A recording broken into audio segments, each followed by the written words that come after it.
Hey everyone, welcome back to our channel. Today, we're tackling something super practical. How to edit a standing order on the Barclays app in 2025. If you've got recurring payments set up and need to make changes, like updating the amount or the date, this step-by-step guide will make it a breeze. Standing orders are a great way to automate bills, but life changes, and so should your settings.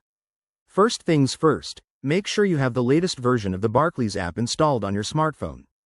It's 2025 now, so the app is even more user-friendly with enhanced security features like biometric login.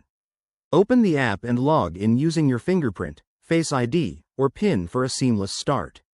Once you're in, head to the main dashboard.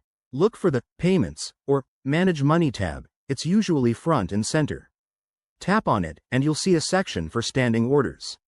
This is where all your scheduled payments are listed. Scroll through until you find the one you want to edit. Tap on that standing order to open its details. Here, you'll see options to modify key elements, such as the payment amount, the recipient's details, or the frequency and date. For example, if you're increasing a monthly bill payment, just enter the new amount and double-check for accuracy.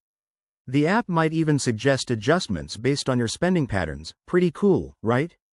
After making your changes, hit the Review button. This step ensures everything looks good before you confirm. You'll get a summary of the updates, and the app will remind you of any potential fees or impacts on your account. Once you're happy, tap Confirm to save your edits. You'll receive an instant notification confirming the change. And just like that, you're done. Editing a standing order on the Barclays app is quick and hassle-free, helping you stay on top of your finances in 2025. If you run into any issues, check the app's help section or contact Barclays support. Thanks for watching. Don't forget to like, subscribe, and hit that bell for more tips on managing your money effectively. See you in the next video.